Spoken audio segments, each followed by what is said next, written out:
Hello, good evening. This is lecture 38, and we're going to look at the gematrias of Mashiach, Messiah, and see what we can do with this.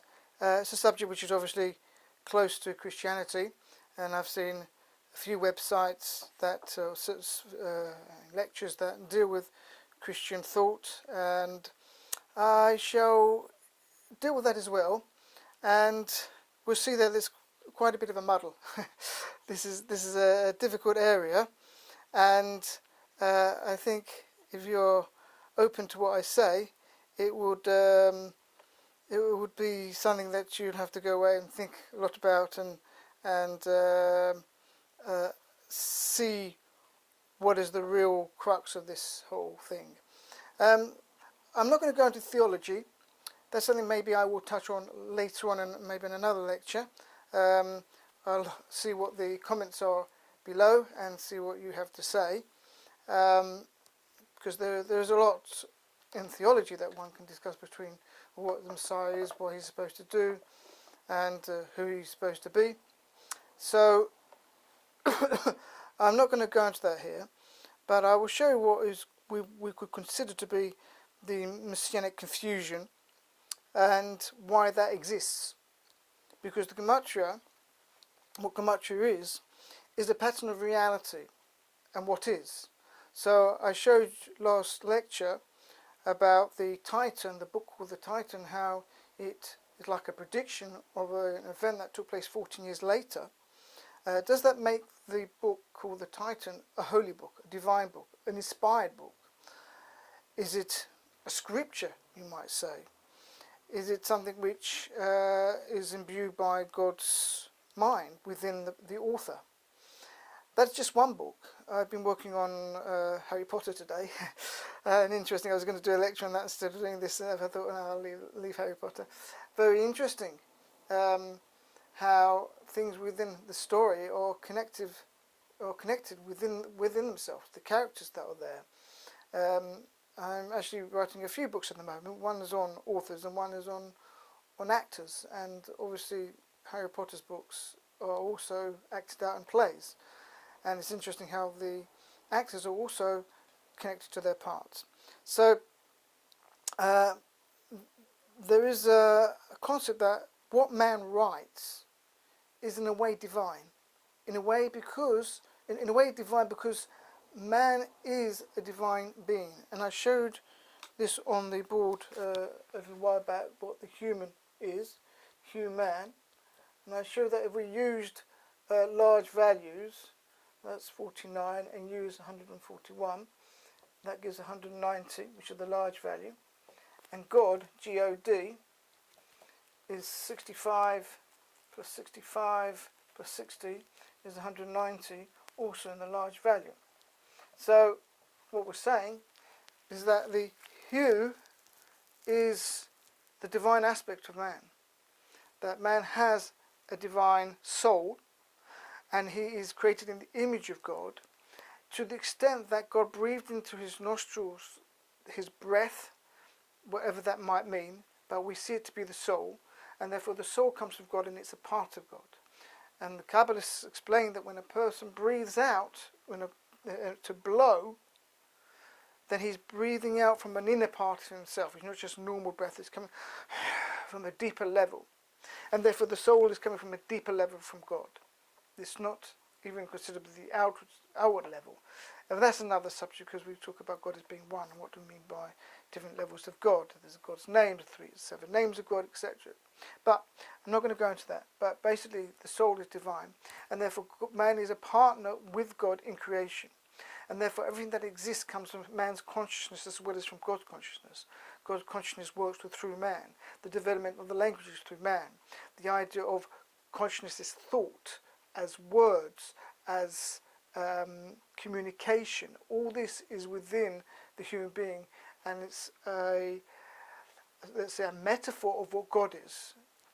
God spoke and he created. God has an outstretched arm, a strong hand, an outstretched arm. All these are anthropomorphic terms which are given to God, but God's got none of those things. They're metaphors for what God really is. And language And our consciousness is like a metaphor of what really God's consciousness. It says that my thoughts aren't your thoughts, my ways aren't your ways. As the heavens are above the earth, so my ways are above your ways. So we can't even begin to imagine what it means that God spoke, what it means by God's language and God's consciousness.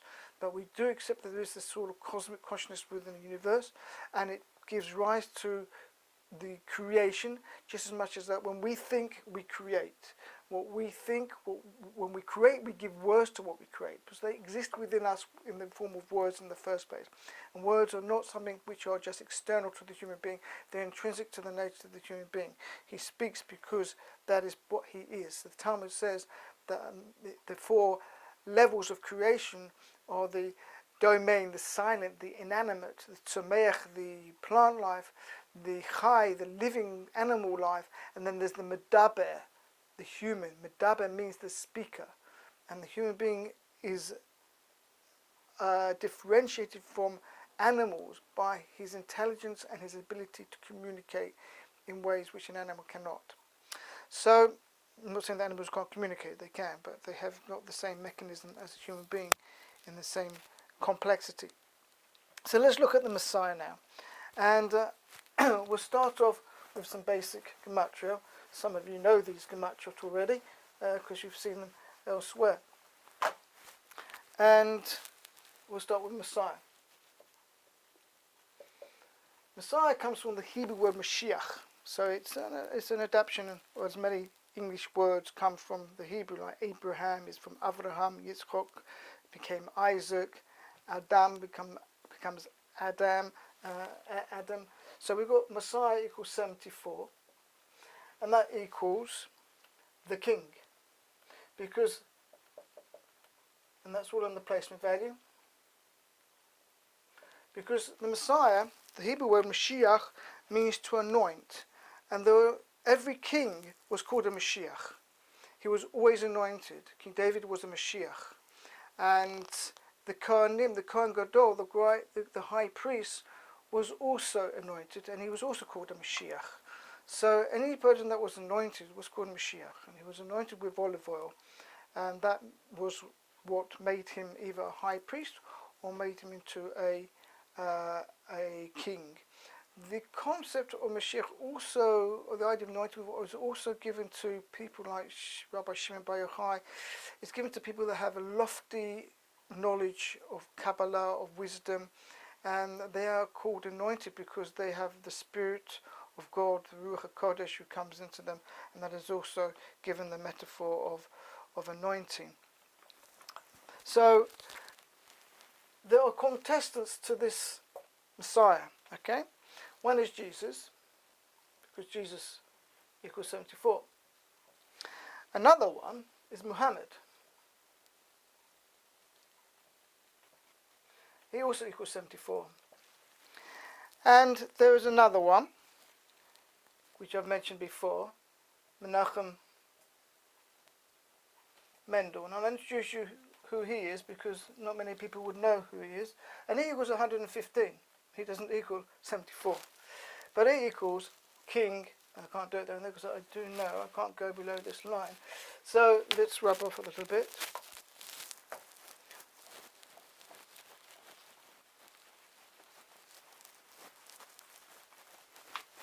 Alright, okay.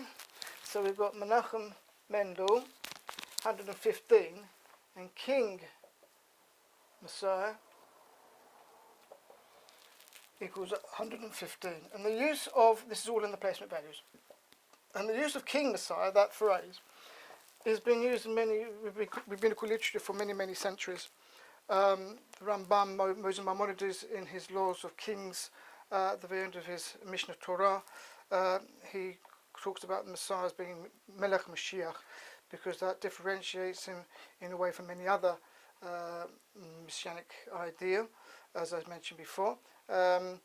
But Melech Mashiach is the term used by many rabbinical authorities through the ages. And King Messiah, King is 41, Messiah is 74, equals 115, which is Menachem Mendel. So we've got a few people who've entered the contestants of who's going to be the Messiah. Interestingly, Jesus, of course, has passed away. He was killed and crucified. And Menachem Mendel is also dead. He died some 24 years ago. And he is believed by his disciples that he will also come back. So this idea about Messiah dying and coming back is quite strange. For centuries and centuries, the Jews have denied that the Mashiach will come and die. Actually, Maimonides says, who I mentioned before, he says the Mashiach will not be killed, but that he will die, that's something else. So he doesn't mention that. The Zohar does mention that the Messiah will come and he would actually die and come back again. So it is brought down on the Zohar. And there is, and I'll go on this another time as well.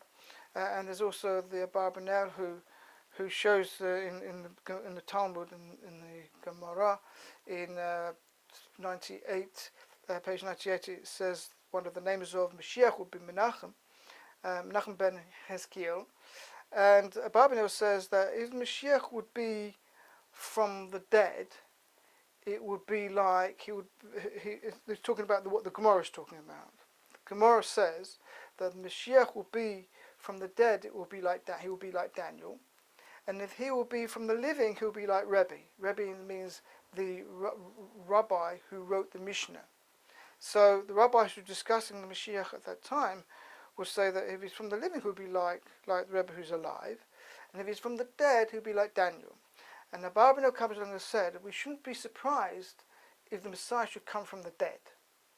So that would mean that the Messiah would have to be resurrected, or as it says in the Midrash, that the Mashiach will come either on a donkey or on the clouds.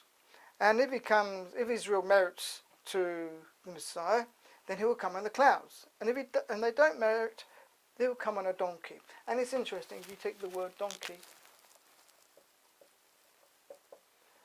is 74, Messiah. And if you take the word clouds, I'm not sure we're going to be able to see that, clouds, it's 74. So he's got a choice which way to come. Okay, so let's rub this off. So we've got this idea that Messiah would come and die. There's a lot of similarities between Menachem and Jesus, and a lot of things that are not similar.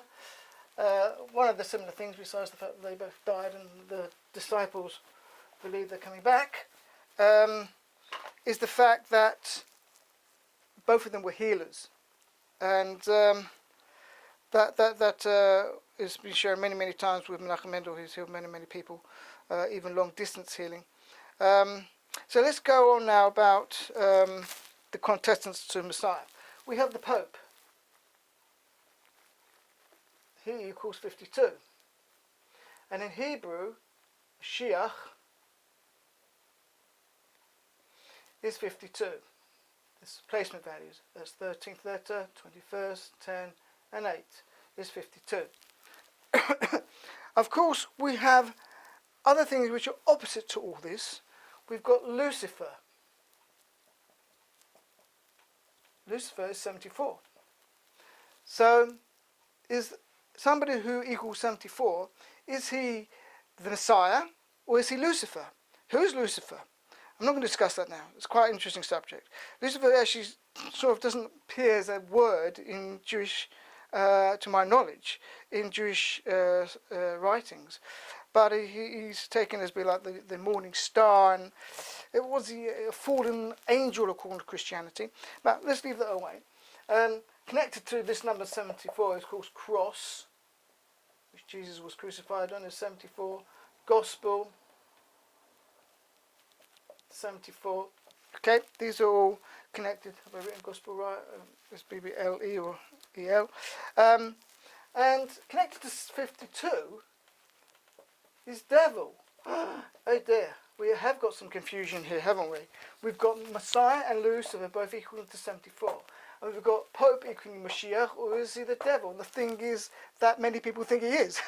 I have actually read literature on Christian, or certainly within the Protestants, a group that they would view the Pope as the devil, not the replacement of Christ, or Mashiach, as Christ is the Mashiach, because Christ means anointed. It comes from Christos, which is I think Greek, or for anointed one. So we have a little bit of a dilemma here, and it's probably because of the gematria that the confusion exists in the first place, and I'll come back to you that point a bit later. Let's. I missed out one, another interesting gematria. So.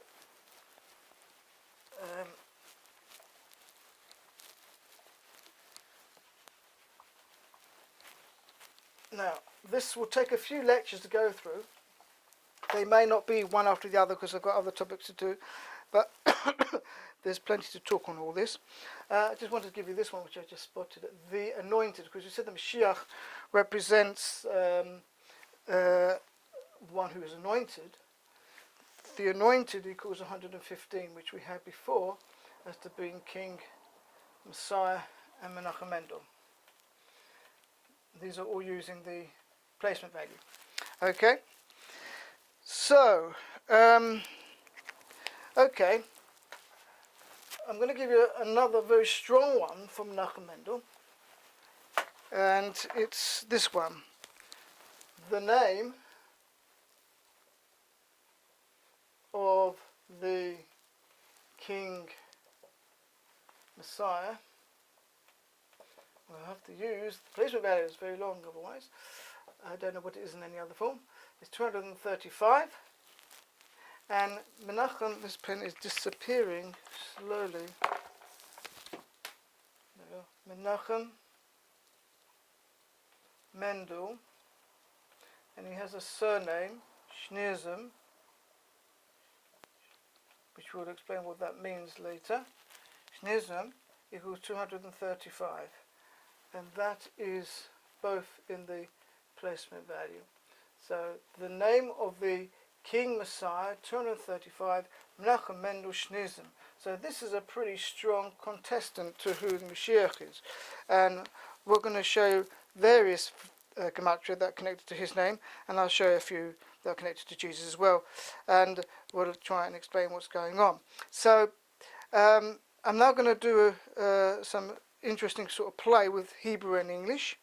Menachem Mendel had his office, his headquarters, in the Crown Heights in New York, and its address was 77, and it's still there, and it's still the headquarters of what is called the Lubavitch movement, and the address is 77 Eastern Parkway.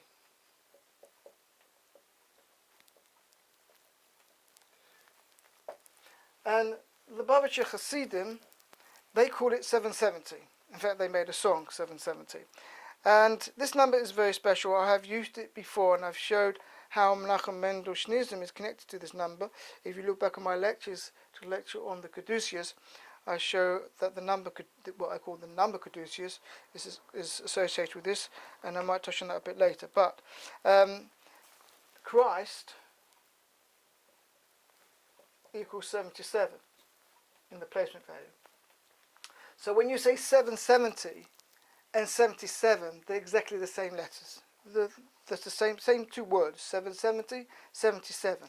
So let's now write in Hebrew Christ. How would we write that in Hebrew? There are various ways of writing it, but I'm going to give you one, which I think is the best form, and it's Kuf, Reish, Yud, Samach, Taf. That says Christ. And if I was to work out the normal value of that, that's 100, that's 200, that's 10, that's 60, and that's 400, I'll get 770. So there's some sort of connection between Christ and the number 770. The number 7 is also connected to the Messiah. So we had before, Mashiach is 52, and 5 and 2 equals 7. And here we've got two 7s for Christ, 770, and we've got Eastern Poet 770, which against the number 7 comes into it. So Mashiach is I'll just show again. Mashiach is 52, and 5 plus 2 equals 7. This is using what we call the small values, Mispah Katon. So the number 7 in English has a large value of 439. Power equals 439 in the large value. Glory, power on the glory. This occurs a few times in the Psalms, not just in the Lord's Prayer. It occurs in the Psalms. This is the source of the idea that God has the power and the glory, and it's connected to the number 7. And this number is also connected to Mashiach. So one of the names given to Jesus as the Messiah is Yeshua. So I'm not up in where these names actually come from, or if it's in the Greek. Whoops, daisy, because it was written. The Bible was written in Greek, and where Yeshua comes from, I don't know. But it means Saviour, and Yeshua has a placement value of 53. That's the PV, and it has a normal value, 10, 300, 6 and 70, of 386. And if I add those together, I get 439, which is connected to 7, power and glory. So this would be called the total value. As I add the placement and the normal value together, I get the total value. If I now take Menachem Mendel, and this is where I'm going to confuse you. In Hebrew, Menachem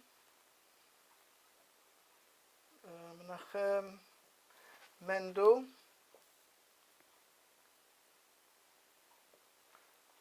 okay. Menachem Mendel, using the placement value, is 107. That's using the placement value. And that's also the same as Shnizim in Hebrew, is also 107. So you get these two together, 107 and 107. And if we find the normal value, like here, the normal value, and this is 138, and this is 194, this will give you 332. And that's the normal value. Now adding this together, I get 439. So we see that Menachem Mendel has the same value as Yeshua. So is he the Saviour? Another Messiah has come, passed on, hopefully he's going to come back. So we see this concept, which is very similar to Jesus, about him coming back.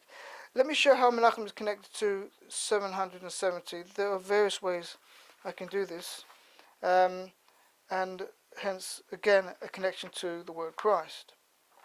So,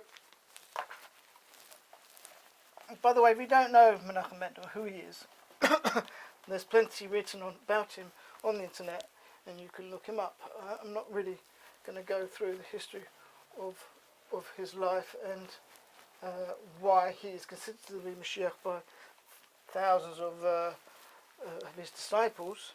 In fact, many who are not actually his disciples but associate with Lubavitch. So I'm going to take the word Menachem. Menachem. Now that has the large, we're looking at the large value. Remember, I can use the large values in Hebrew and in English, and it means using the English within the Hebrew, because obviously I'm taking this mem is the 13th letter, and I'm working out what the English word 13 is, and that's 99. And Nun is the 14th letter. I'll write it up here. And 14 is 104 in English. That's 8. I'm doing this wrong. 8 is 49. And then again, this is 13, and that will give me 99. And if I add those numbers up, I will get 351. Okay? Now, I can do this again, but this time I'm going to do it with the final mem equaling 24, because if you remember, the final letters can take two values. They can either be what they normally are. The mem is the 13th letter. If I put the final letters at the end of the alphabet, then I get taf is the last letter, which is 22, and in normal values it's 400. So it becomes 22, final chaf is 23, and final mem becomes 24. So now this is 24, and 24 is 167. And if I now add the numbers up,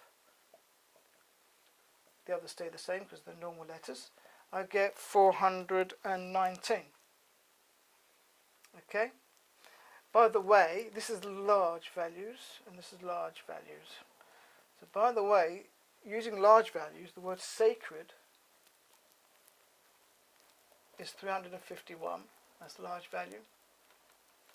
And waters, or water, sacred water is 419 in large values. So Menachem is connected to sacred waters. If I add these two numbers together, I get 770. I can get 770 again if I use the phrase Rebbe Milabovich. So, should I have written that down here? So,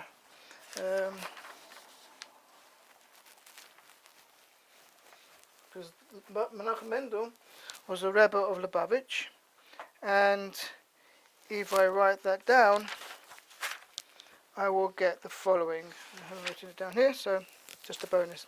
So Rebbe, I might have to do some calculation. Milobavitch.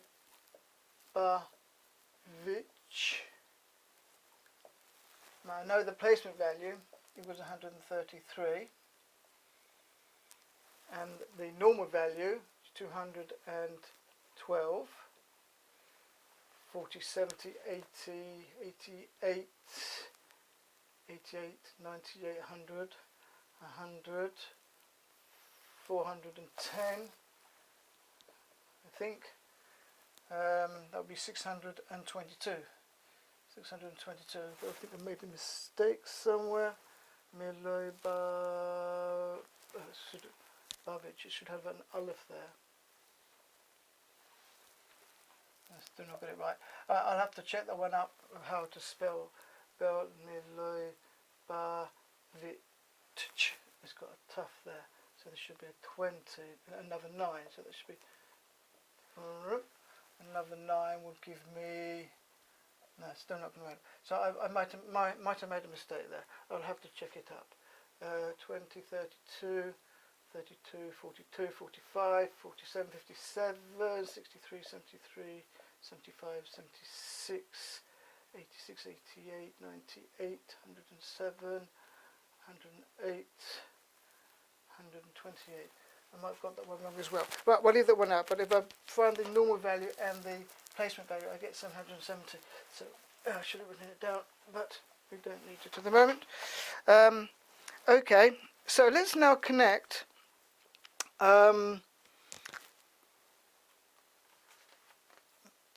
Let's show how I actually. Hold on a moment. Yeah. There's a way in which I connect Christ to Mashiach. Let me do that first. So we've got Christ. Christ is. I'm going to use normal values. That's 200 plus 100, 9, 90, 8, and 3. If you add that together, you will get 410. And if I take Mashiach in Hebrew,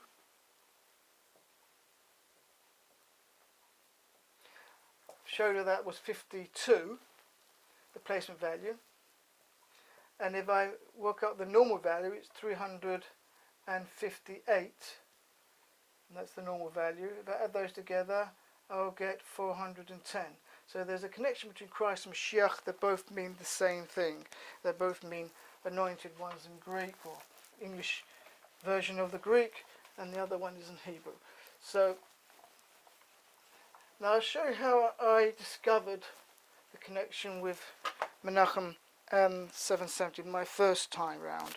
I discovered it like this. I was doing Osama bin Laden.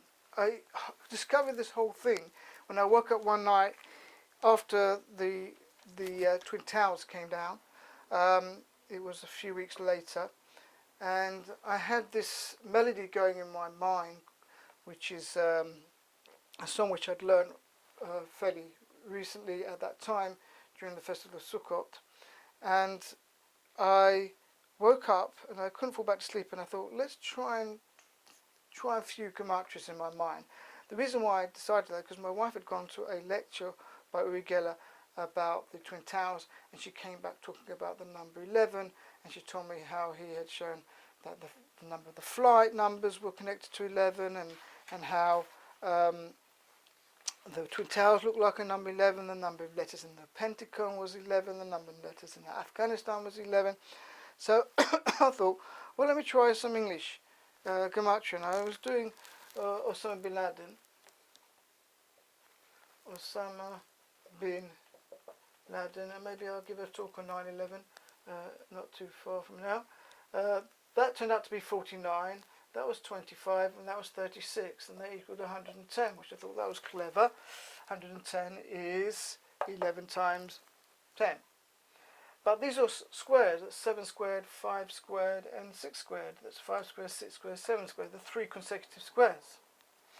So I thought, that's interesting. I looked at that number and I said, what about 770? It's the same sort of pattern. I wrote down all the numbers going from 110, 220, 330, 440. And I wanted to see if any of them equal the sum of 3 squares, particularly if they were consecutive squares like Osama bin Laden. And I found that 110 was 5 squared plus 6 squared plus 7 squared, and that all the others, none of them equaled square numbers until you get to 770, and that was 15 squared plus 16 squared plus 17 squared. And I thought that's quite interesting because it's very similar to these numbers, 5, 6 and 7. But 770 equals 7 times 110. You might say, well, what has that got to do with Messiah? Well, first of all, 110 is the Christ. We had Christ as 77. Oopsie daisy. So the Christ equals 110. So that makes Osama bin Laden the Christ. A lot of people add up to 110. Adolf Hitler adds up to 110. There's lots that we can make the Christ, but they're not real Christ, are they? So, but they are significant people, and they might be having reverse powers, which is a subject which we'll talk about a bit later. So these numbers are quite interesting. So I've got now 7 times 110 is 770. So I can write that as 7 lots of 5 squared plus 6 squared plus 7 squared. Anybody remembers the mathematics with brackets? So, and now I can multiply that out. I've got 7 times, I'll put it as what it is, because 5 squared is 25. And that will be plus 7 times 36, which is 6 squared. And that will be 7 times 7 squared, which is 7 times 49. It will be 7 cubed, of course. And if I work out those numbers, I'll get 175, I'll get 252, and I'll get 343. Okay, so that's 7 times 36, that's 7 times 49, that's 7 times 25. That number rung a bell straight away. Why? Because I know that 77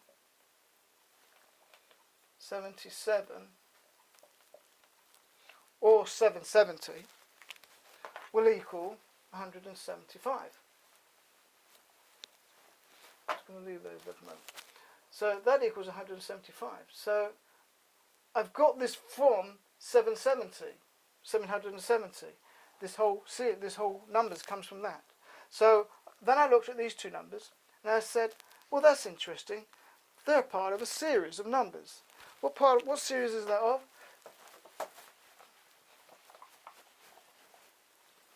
Simple series starts here. Starts with 0, 7, 0, 1, 6, 1, and this is the number caduceus that I've shown in another lecture.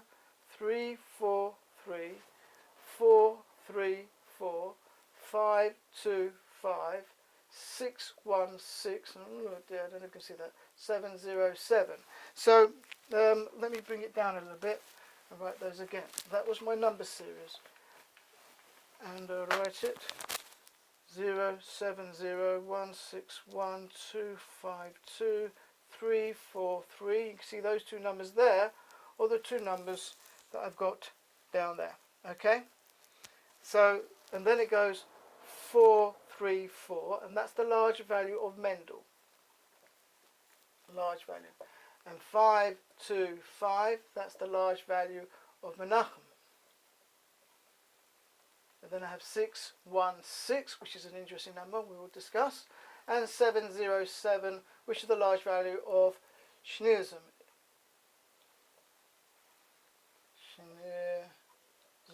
So we've got Menachem Mendel and then Schneerson. This number here, 707, is what I call the wings on the caduceus, the top of the caduceus. So the wings of the top of the caduceus will look something like that. You've got the orb and you've got the wings. So I call that the wings at the top of the caduceus. And this going up is like the serpent. You've got 0, and I go 0, it goes zigzag. Let me use another colour.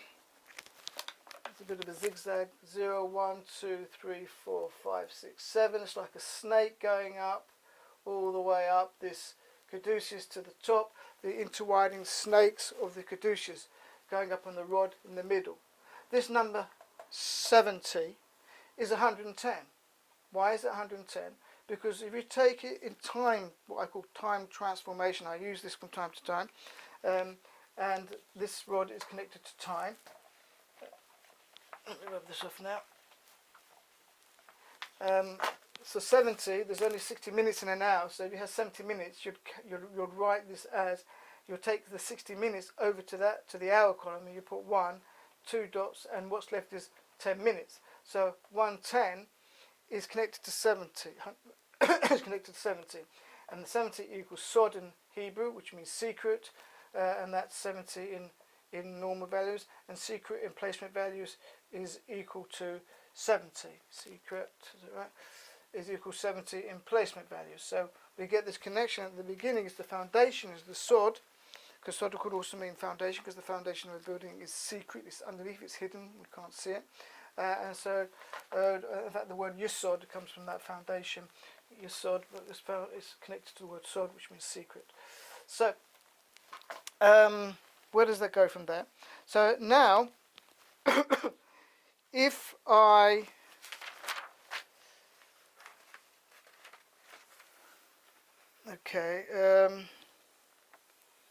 I'm going to miss that bit out. It get complicated. Yes, now, I think we'll leave this for another lecture. It's going to get more detailed. There's plenty more here. So we'll stop there. I've shown you a few gematrias. I've obviously confused you as to who's the Messiah, or maybe you haven't confused me. Oh, I do have that here. I've got that. How did I spell it? Milubavitch. I've got the spelling right. Didn't add that properly. Oh, it's Harabi Milubavitch, the Rebbe of the Bavitch. So anyway, Harabi Milubavitch is 133 placement value, 637, and normal value is 770. So yes, I'm going to continue the subject maybe in the next lecture. There's plenty to go, and any questions you have, please put them down below, and we'll continue. There's a lot to discuss.